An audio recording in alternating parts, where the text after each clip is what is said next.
You need a home, and I need a mother for my daughter," said the lonely black CEO to the homeless nurse. The November rain fell mercilessly on Chicago's streets as Laurel Hayes huddled in the doorway of a closed pharmacy. Her nurse's scrubs, the only professional clothes she owned, soaked through despite the tattered umbrella she clutched. At 31, with blonde hair that desperately needed washing and blue eyes that had seen too much hardship, she looked nothing like the dedicated pediatric nurse she'd been just 6 months ago. "Ma'am, you can't stay here," said Officer Reynolds, a beat cop she'd come to recognize during her 3 weeks of homelessness. His voice was kind but firm. Store owner complained, "You need to move along." "Where?" Laurel's voice cracked. "The shelters are full, officer. I've tried everyone." "What about family? Friends?" Laurel laughed bitterly. Her family had disowned her when she testified against her ex-husband, a prominent doctor, in a medical malpractice case. Her friends had sided with him, believing his lies about her instability. The hospital had fired her after he'd used his influence to paint her as unreliable, vindictive, dangerous. "I have no one," she said quietly. Officer Reynolds sighed, pulling out his wallet. "Here's $20. Get something hot to eat. And there's a church on Madison, St. Catherine's. Father Miguel sometimes has space in the basement." As the officer walked away, Laurel clutched the $20 bill like a lifeline. She'd lost everything: her job, her apartment, her reputation, her dignity. But she hadn't lost her nursing license yet, though without an address or phone number, finding work was impossible. She made her way to a nearby diner, Harper's 24-hour cafe, where the owner, Mrs. Rosa Chen, sometimes let her sit for hours over a single cup of coffee. The warmth hit her like a blessing as she entered, and she sank into a back booth, grateful to be out of the rain. "You look terrible, honey," Rosa said, bringing her coffee without being asked. "When's the last time you ate?" "Yesterday. I found half a sandwich in a trash can near—" "Stop!" Rosa disappeared into the kitchen and returned with a plate piled with scrambled eggs, toast, and bacon. "Eat. We'll figure out payment later." Laurel felt tears burning her eyes. "I can't keep accepting charity." "It's not charity, it's human decency." Rosa patted her hand. "My grandmother always said, today's blessing could be tomorrow's curse, and today's curse could be tomorrow's blessing. You'll be back on your feet, sweetheart. I know it." As Laurel ate, she noticed a commotion near the diner's entrance. A well-dressed black man in an expensive suit was arguing with a small girl, maybe 4 or 5 years old, who was crying and refusing to leave.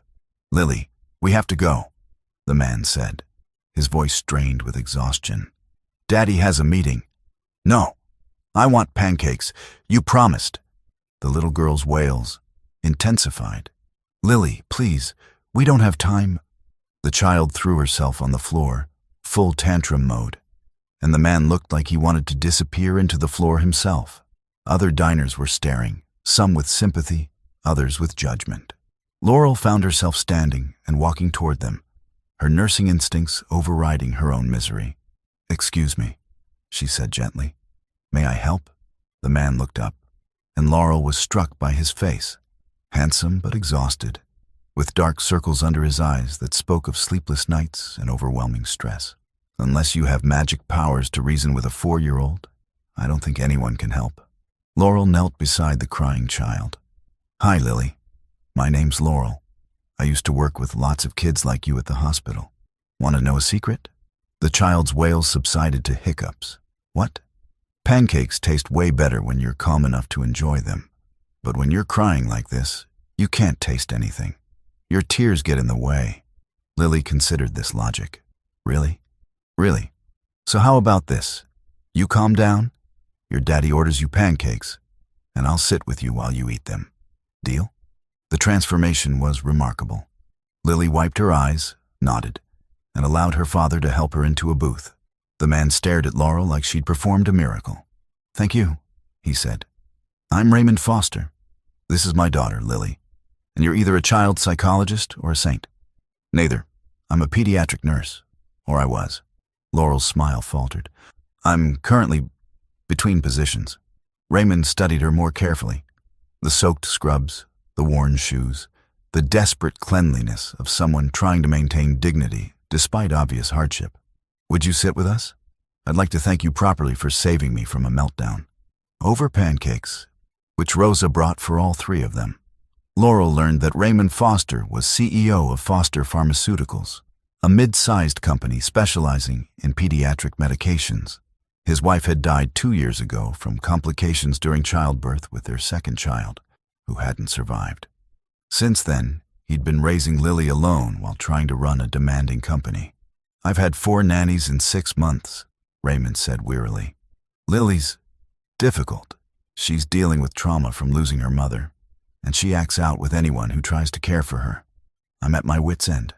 Lily, who had been quietly eating her pancakes while Laurel gently combed her hair with her fingers, looked up. I like you. You don't smell like perfume like the other ladies.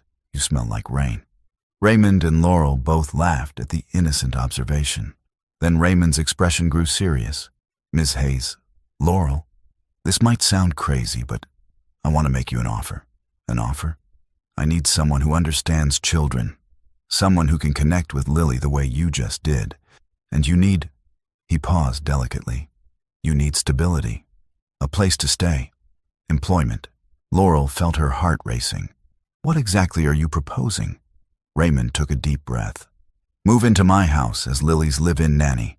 Private room, full board, generous salary. You'd care for Lily, help her through her trauma, be the mother figure she desperately needs. Mr. Foster, I appreciate the offer, but you need a home, Raymond said quietly. And I need a mother for my daughter. Not romantically, he added quickly. Just practically. Lily needs someone who can love her, care for her, understand her. You clearly have that gift. And in return, you get safety, security, and a chance to rebuild your life. Laurel looked at Lily, who was watching her with hopeful eyes. She thought about the cold doorways, the full shelters, the endless nights of fear and hunger.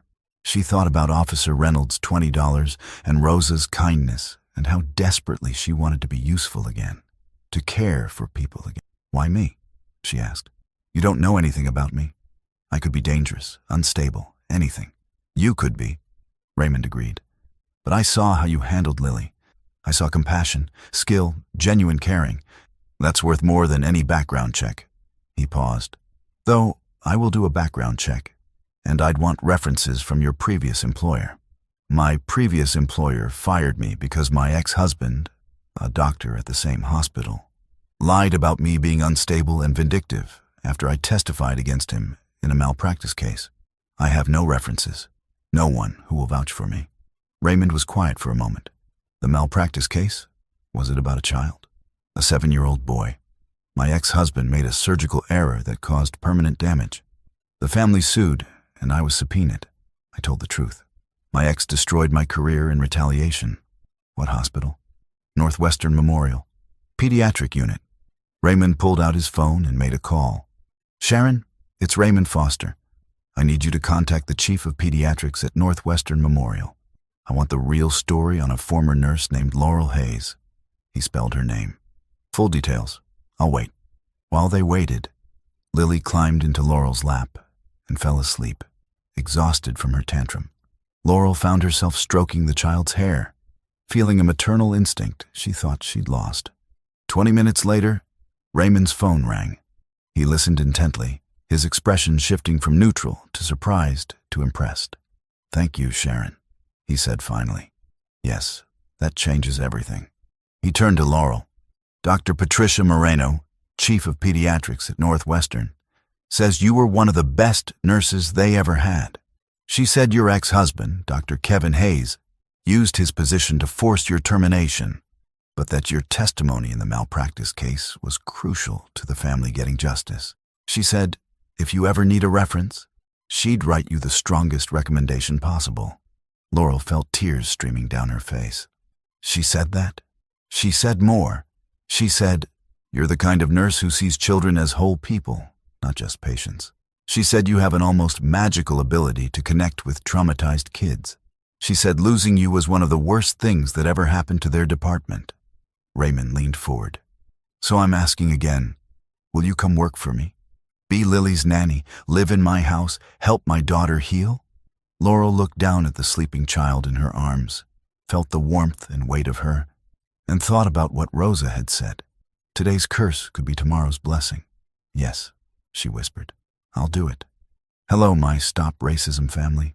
Thank you for tuning in today.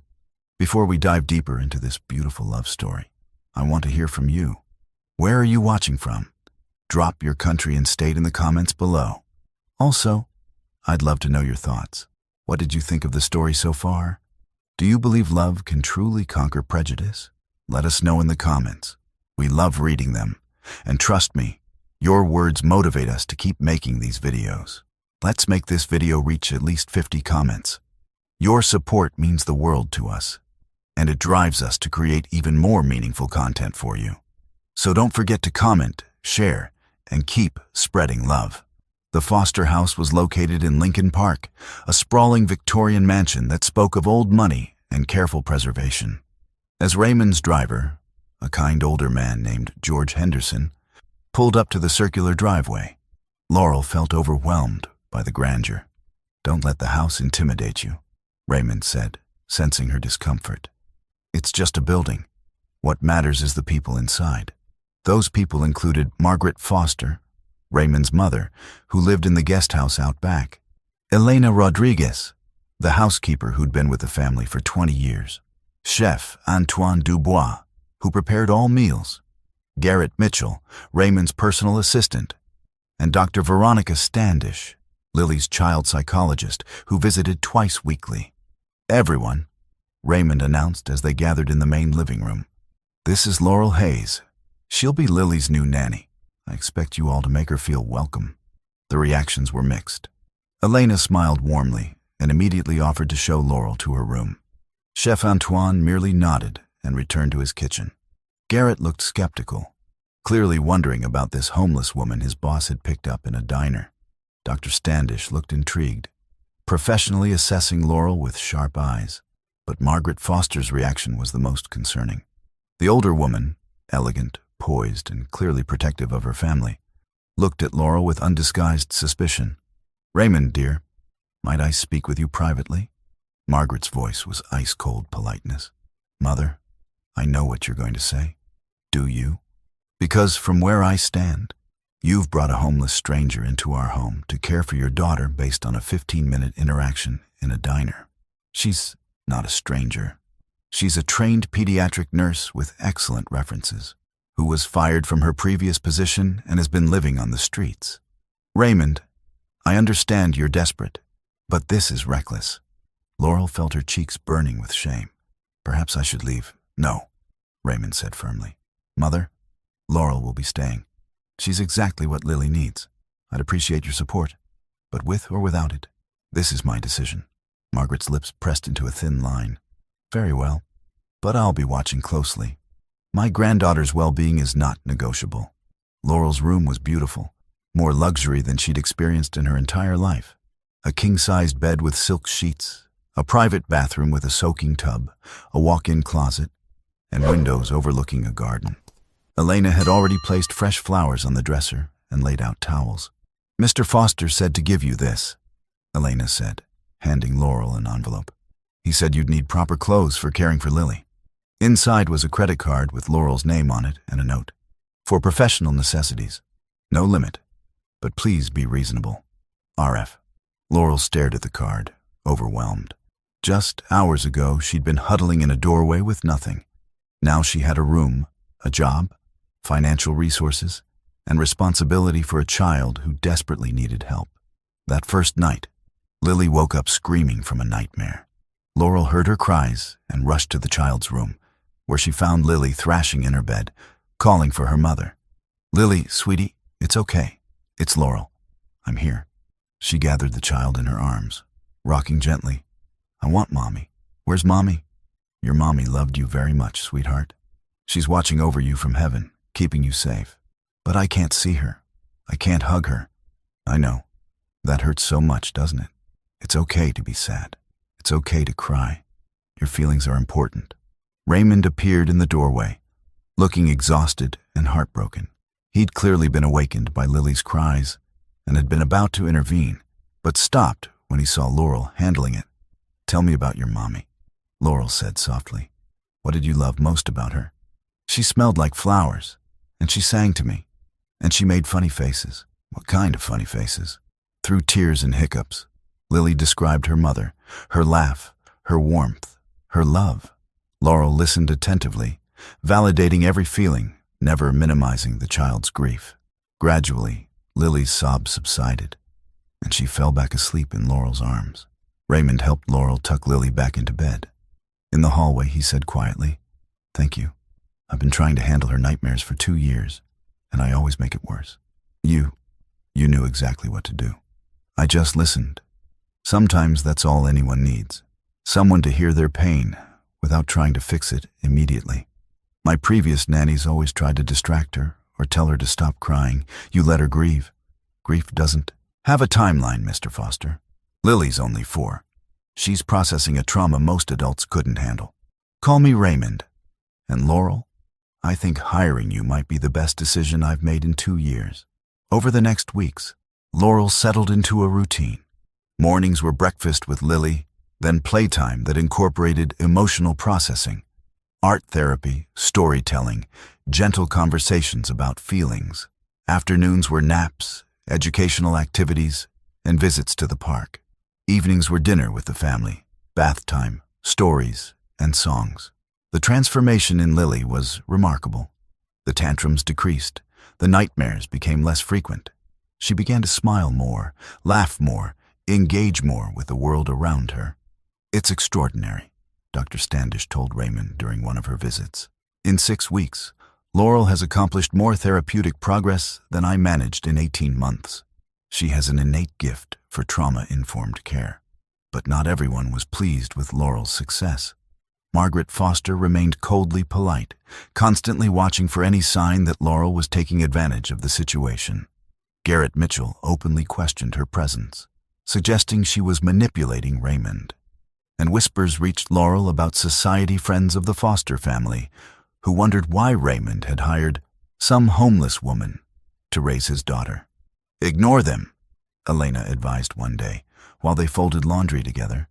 "You're good for this family. Anyone with eyes can see that." Margaret doesn't think so. Margaret's scared.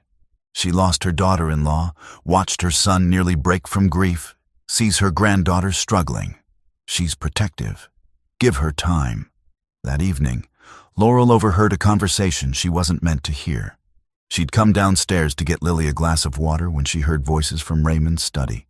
"Son, I know you're grateful to this woman, but you're getting too close." Margaret's voice was sharp with concern. "Too close, Mother? She's Lily's nanny. Is that all she is?" "Because I see the way you look at her, the way you smile when she's around. Raymond, this woman was homeless 6 weeks ago. You know nothing about her background, her character, her intentions. I know she's kind, patient, and wonderful with Lily. I know she's rebuilding her life with dignity. I know she makes this house feel like a home again. And what happens when you get romantically involved with the help? When society finds out? When your business associates question your judgment? The help? Mother, Laurel is a trained professional who's better educated than half the people in my social circle. She's not the help. She's a valued member of this household. She's a white woman with no social standing, no family, no resources. You're a successful black CEO with a reputation to maintain.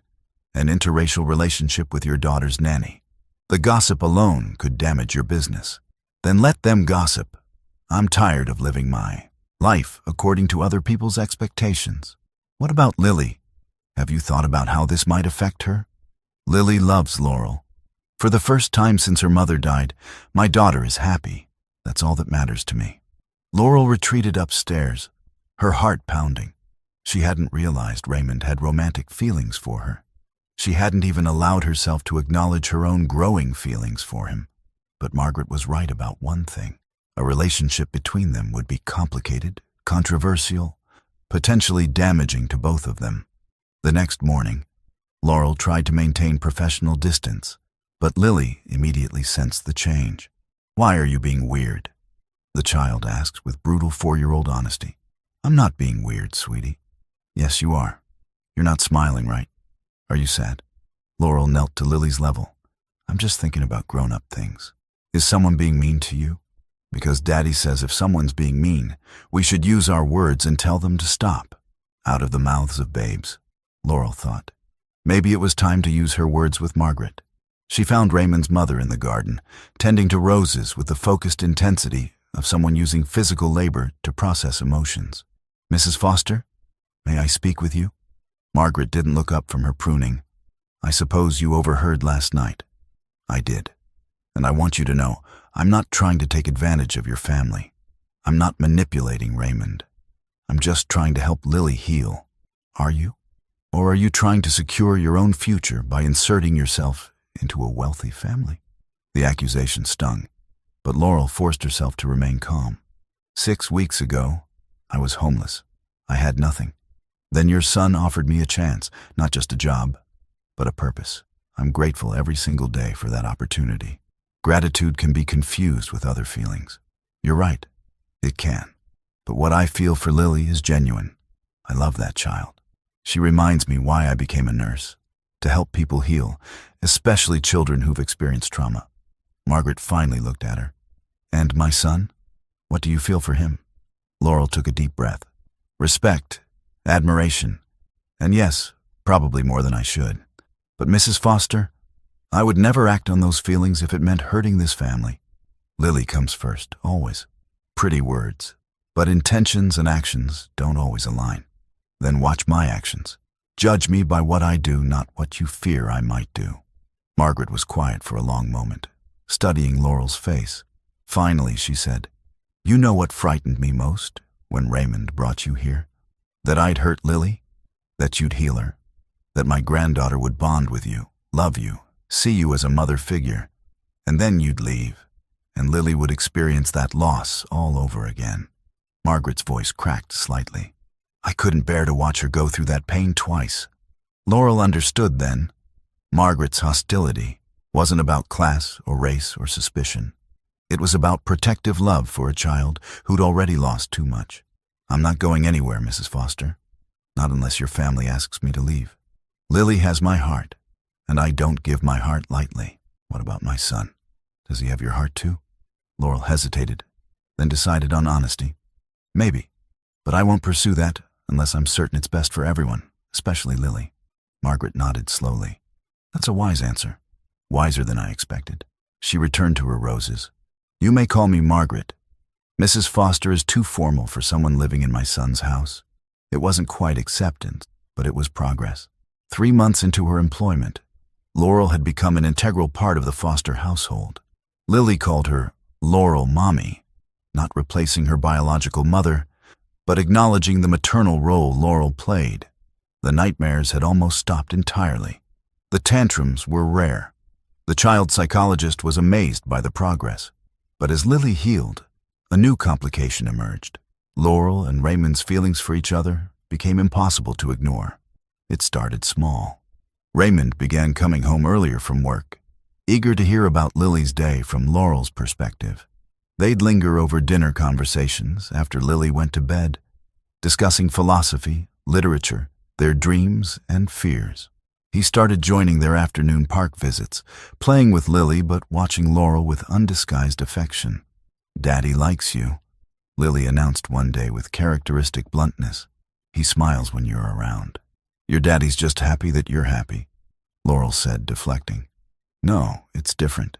It's how Daddy used to look at Mommy in pictures, all smiley and soft. Laurel's heart ached. She did have feelings for Raymond, his intelligence, his kindness, his dedication to his daughter, the way he treated her as an equal despite their different circumstances. But acting on those feelings felt like a betrayal of the professional relationship she'd promised to maintain. The tension finally broke one evening when Lily had a sleepover at Margaret's guest house. Raymond invited Laurel to join him for dinner, not as nanny and employer, but as two adults who enjoyed each other's company. Chef Antoine prepared something special: coq au vin, roasted vegetables, a chocolate soufflé that melted in the mouth. They ate in the dining room rather than the kitchen, and Elena had lit candles, creating an atmosphere that felt decidedly date-like.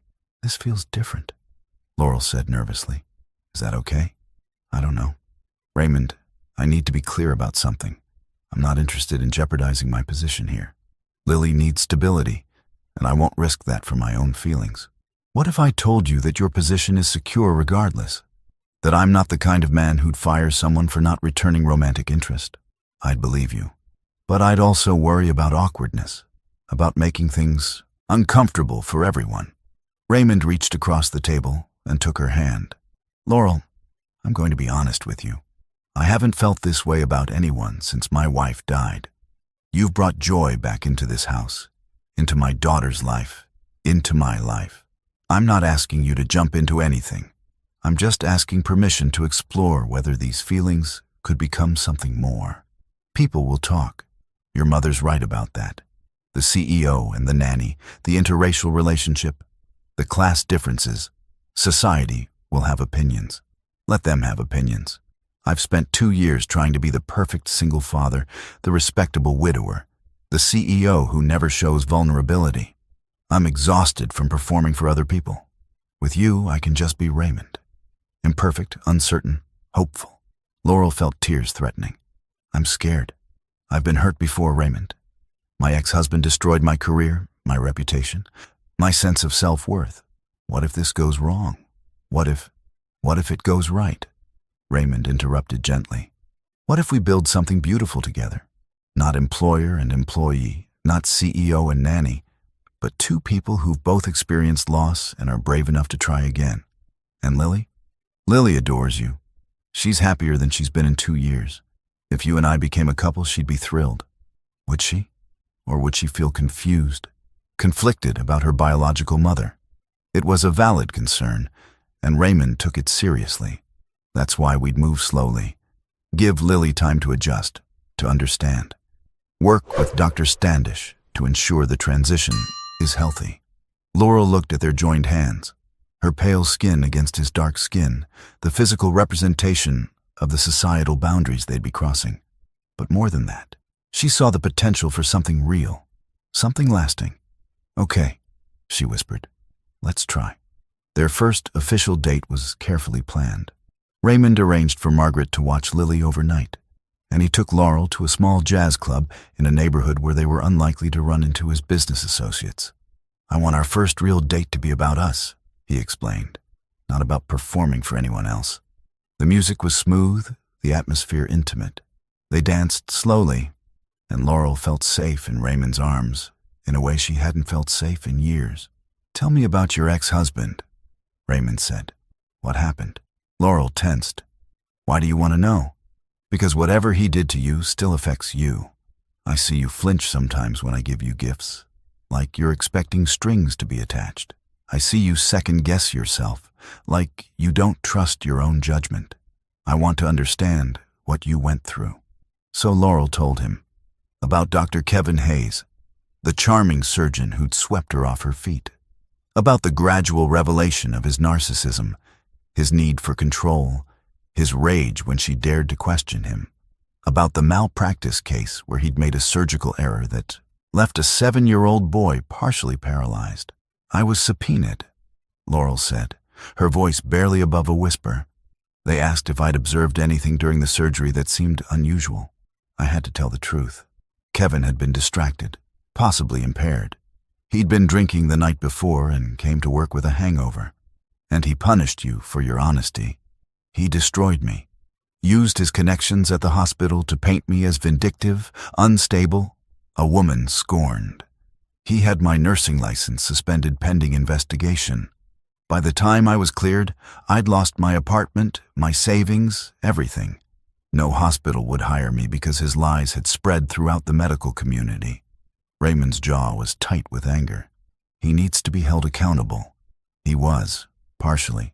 He lost his medical license, paid a settlement to the family, but he kept his reputation intact enough to reinvent himself. Last I heard, he's working at a private clinic in California, and you ended up homeless while he moved on. That's usually how it works. Powerful men rarely face real consequences. Raymond pulled her closer. I'm not him. I need you to know that. When I give you something, it's because I want to, not because I expect something in return. When you speak truth, I'll listen, even if it's uncomfortable. You are safe with me. Laurel felt something break open inside her, a wall she'd built to protect herself from further hurt. I want to believe that. Then let me prove it. One day at a time, one moment at a time. No pressure, no expectations. Just two people learning to trust each other. They dated quietly for the next 2 months. Walks in the park after Lily's bedtime, late-night conversations in the library, stolen kisses in empty hallways. Laurel felt herself falling in love, not with Raymond's wealth or status, but with his kindness, his patience, his dedication to his daughter. But keeping their relationship secret became harder as their feelings deepened. Lily started asking pointed questions. Elena noticed the way they looked at each other. Even Chef Antoine made knowing comments about romance in the air. "We need to tell people," Raymond said one evening. "Starting with Lily. Are you sure? It's only been 2 months. It's been 5 months since you came into our lives. Lily loves you, I love you, and hiding our feelings is becoming impossible." Laurel's heart skipped. "You love me? I love you. Completely. I know it's fast, and I know we're still figuring things out, but I'm certain about my feelings. I love you too," Laurel admitted. "I have for weeks. I was just scared to say it." They told Lily the next day, carefully explaining that Laurel would still be her nanny, but she'd also be Daddy's girlfriend. Lily's reaction was enthusiastic. "Does this mean Laurel Mommy will stay forever? Like a real mommy?" "We hope so," Raymond said. "If that's okay with you." "It's super okay. Can I be in the wedding?" Both adults laughed at the 4-year-old's leap to marriage. But privately, both were thinking the same thing. Yes, eventually, they'd want that too. But going public with their relationship brought challenges they'd anticipated, but weren't fully prepared for. At the company's annual gala, Raymond brought Laurel as his date, and the reaction was immediate and intense. "How's this story hitting you so far? Tell us in the comments. If you're loving it, type 1. If not, type 0. We want to know what you think." The Foster Pharmaceuticals annual gala was held at the Drake Hotel, with 500 guests, including board members, investors, business partners, and Chicago's social elite. Laurel wore an elegant navy gown that Raymond had insisted on buying. Appropriate, but not flashy. Beautiful, but not ostentatious. "You look stunning," Raymond said as they prepared to enter. "I look terrified." "That too. But we're doing this together, remember?" The whispers started the moment they walked in. Laurel could feel hundreds of eyes assessing her, could sense the questions being asked. Who is she? Where did she come from? Why is Raymond Foster with her? "Raymond," a polished woman in her 50s approached them, her smile not reaching her eyes. "Who's your lovely companion?" "Victoria, this is Laurel Hayes. Laurel, Victoria Brandenburg, chair of our board." "Lovely to meet you," Victoria said, though her tone suggested otherwise. "And what do you do, Laurel?" "I'm a pediatric nurse." "How nice. And how did you meet Raymond?" Laurel felt Raymond's supportive hand on her back. "Actually, we met through Lily. Laurel is her nanny." Victoria's eyebrows rose. "The nanny? How modern." She turned back to Raymond. "We need to discuss the quarterly reports. Excuse us, Laurel." As Victoria pulled Raymond away, Laurel found herself standing alone, feeling exposed and out of place. Elena had warned her about this, about being the outsider in Raymond's world, about facing judgment from people who thought she didn't belong. "Don't let them intimidate you," said a voice beside her. Laurel turned to find an elegant older black woman smiling at her. "I'm Dorothy Lawson, Raymond's aunt. You must be the miracle worker who healed my great niece." "I don't know about miracle worker, but I do love Lily very much. It shows. That child has bloomed since you came into her life." Dorothy's expression grew more serious. "I also see the way my nephew looks at you, like you hung the moon and stars. We're trying to figure things out, while everyone watches and judges and gossips." Dorothy squeezed Laurel's hand. "Let me give you some advice, dear. Raymond's late wife, Bethany, was beloved. Perfect daughter, perfect mother, perfect corporate wife. You'll be compared to her constantly, and you'll always fall short in some people's eyes, not because you're lacking, but because they've idealized her memory. I'm not trying to replace her.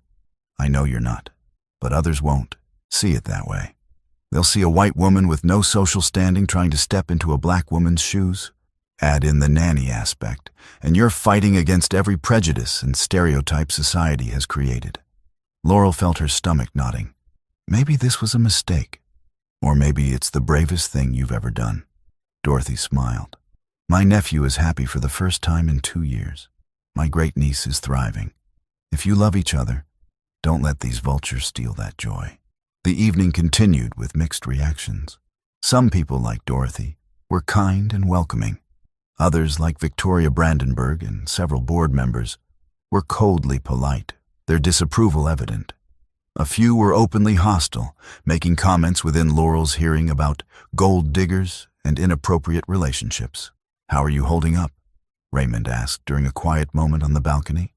I'm okay. Your Aunt Dorothy has been wonderful. Everyone else has been judgmental. Not everyone, but enough. Laurel looked out at the Chicago skyline. Raymond, are you sure about this? About us? Because I don't want to damage your business, your reputation, your relationship with your colleagues. My business will survive. My reputation is based on the work I do, not who I date. And any colleague who has a problem with my personal life isn't worth keeping. Raymond turned her to face him. Laurel, I love you. Nothing that happened tonight changes that. Even Victoria threatening to call a board meeting to discuss leadership concerns? She did what? Raymond's voice was sharp. I overheard her talking to another board member. She's worried that your judgment is compromised, that I'm a distraction, that the interracial aspect will hurt the company's image in conservative markets. Raymond's jaw tightened. Victoria Brandenburg can call all the board meetings she wants. My personal life is not up for corporate vote. But the challenges continued. Over the next weeks, Laurel faced scrutiny from multiple directions. Business journalists wrote speculative articles about Raymond's new companion. Social media was brutal, with anonymous accounts questioning her motives and background. Some of Raymond's business associates openly expressed concern about his judgment. The most painful moment came when Dr. Patricia Moreno, the chief of pediatrics who had given Laurel such a strong reference, called with a warning. Laurel, I need to tell you something.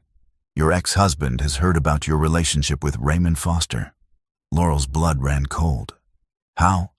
The medical community gossips. Kevin called me yesterday, fishing for information. He implied that he might feel obligated to warn Mr. Foster about your instability. But I was cleared. The investigation found nothing. I know that. You know that. But Kevin is vindictive enough to try to damage you again. I wanted you to be prepared. Laurel told Raymond that evening, and his reaction was immediate and protective. Let him try. I've got lawyers who specialize in defamation. If he spreads lies about you, I'll destroy him. Raymond, he's already destroyed me once. I can't go through that again. You won't. Because this time you're not alone. This time you have resources, support, people who believe in you. Raymond pulled her close. And you have me. I won't let him hurt you again. True to his word, when Kevin Hayes contacted Raymond's office with concerns about Miss Hayes' mental stability, Raymond had his lawyers send a cease and desist letter threatening legal action for harassment and defamation. The response was swift and effective. Kevin backed off, apparently unwilling to risk his reinvented California reputation. But the incident shook Laurel badly. That night, she had her first nightmare in months, reliving the hospital termination, the loss of her apartment, the cold nights on the street. She woke up crying, disoriented, and found Raymond beside her bed. Hey, it's okay. You're safe. You're home. He gathered her in his arms, stroking her hair as she sobbed. Want to talk about it? I dreamed I was back there, homeless, alone, nobody believing me. And then you and Lily were gone, and I had nothing again. That's not going to happen. Ever. Laurel, even if our relationship ended tomorrow, which it won't, you'd still have a job, a home, security. I'd never do to you what Kevin did. How can you be so sure? You don't know what the future holds. I know who I am. I know my values. And I know that I would rather give up everything I own than betray someone I love the way you were betrayed. Laurel believed him. But more than that, she realized she needed to do something about her lingering trauma. The next day, she asked Dr. Veronica Standish for a referral to a therapist specializing in PTSD and abuse recovery. "I'm proud of you for recognizing you need support," Raymond said when she told him. "Healing isn't linear, and there's no shame in getting professional help." The therapy helped. Dr. Marcus Webb, a trauma specialist, gave Laurel tools to process her past, to separate Kevin's lies from her truth, to rebuild her sense of self-worth. As she healed emotionally, her relationship with Raymond deepened. 6 months into their relationship, Raymond proposed, not with a flashy public gesture but quietly, in the library where they'd spent so many evenings talking, with Lily present because she was part of their future. "Laurel Hayes," Raymond said, kneeling with Lily beside him, "you came into our lives when we were broken, and you showed us how to be whole again. You taught Lily to laugh, you taught me to hope, and you've become the heart of this family. Will you marry us?" Lily added, "Will you be my real mommy forever?" Through tears, Laurel said yes. The engagement announcement was met with the same mixed reactions as their relationship. Joy from those who loved them, judgment from those who didn't. But Laurel was learning to care less about public opinion and more about the family she was building. Margaret Foster, who had gradually warmed to Laurel, became an unexpected ally in wedding planning. "I misjudged you," Margaret admitted one day as they reviewed invitation designs. "I thought you were an opportunist, but you genuinely love my son and granddaughter. I'm sorry for my initial hostility. You were protecting your family. I understand that now. Still, I was unfair, and I want you to know, I'm proud to be gaining you as a daughter-in-law." The wedding was held at the Foster house, in the garden where Laurel and Margaret had once confronted each other. It was intimate, just family and close friends, including Rosa from the diner, Officer Reynolds, Elena, Chef Antoine, Dr. Standish, Dr. Moreno, and Dorothy Lawson. "We're gathered today," said Father Miguel from St. Catherine's, "to celebrate a love that overcame incredible obstacles." Raymond and Laurel's journey reminds us that sometimes what looks like an ending is actually a beginning. As they exchanged vows, Laurel thought about that rainy night 6 months ago when she'd been at her lowest point. She thought about Rosa's kindness, Raymond's offer, Lily's trust. She thought about how far she'd come from that cold doorway. "I promise to love you," Raymond said, "to support you, to stand beside you through every challenge. I promise to never make you doubt your worth, to celebrate your strength, and to build a future where our love makes the world a little better." "I promise to love you," Laurel replied, "to care for our daughter, to face our challenges together. I promise to never take for granted the second chance you gave me, and to spend my life proving that love really can transform everything." Lily, serving as flower girl, added her own vow, "And I promise to love you both and be the best daughter ever." The reception was joyful, filled with dancing and laughter. But the most meaningful moment came when Elena pulled Laurel aside. "I need to tell you something," Elena said. 6 months ago, when Mr. Foster brought you home, I was skeptical. I've worked for this family for 20 years, and I've seen many people try to take advantage of their kindness. I understand. Let me finish. Watching you with Lily, seeing how you love this family, witnessing your grace under pressure, you've shown me what real character looks like. You've earned your place here, not through manipulation, but through genuine love and dedication. I'm honored to serve your household." Laurel hugged the older woman, both of them crying. "Thank you. That means everything to me." After the wedding, Laurel officially adopted Lily, a process made easier by the fact that Bethany's family had no objections and fully supported the adoption. The little girl who had once thrown tantrums and suffered nightmares now thrived, secure in the love of her father and her new mother. "Tell me about my first mommy," Lily asked one night before bed. Laurel didn't flinch from the question. Instead, she pulled out a photo album of Bethany that Margaret had given her. "Your first mommy was beautiful, brave, and she loved you so much. She wanted to meet you so badly. But sometimes our bodies don't work the way we want them to. She had to go to heaven, but she watches over you every day. Do you think she likes you?" I think she's grateful that someone loves you as much as she did. That someone is here to hug you, to wipe your tears, to celebrate your victories. I love you, Mommy Laurel. I love you too, sweetheart. As Lily drifted off to sleep, Raymond appeared in the doorway. You're wonderful with her. She makes it easy. No, you make it look easy. But I know it takes conscious effort to honor Bethany's memory while building your own relationship with Lily. Laurel stood and walked into her husband's arms. Bethany gave Lily life. I'm privileged to help her live that life. I'm not replacing anyone. I'm just adding more love to this family. Have I told you lately that I love you? Not in the last hour. Raymond kissed her softly. I love you. Today, tomorrow, forever. 1 year after their wedding, Laurel stood in the newly opened Foster Hayes Family Health Center, a pediatric clinic she and Raymond had founded to provide health care to underserved communities. The center was staffed by Dr. Moreno and a team of nurses, offering free or low-cost care to families who couldn't afford traditional medical services. This is your dream come true, Raymond said, watching Laurel interact with a young mother and her sick child. Our dream, Laurel corrected. You made this possible. You made it necessary. You showed me that privilege comes with responsibility, that success means nothing if it's not used to help others.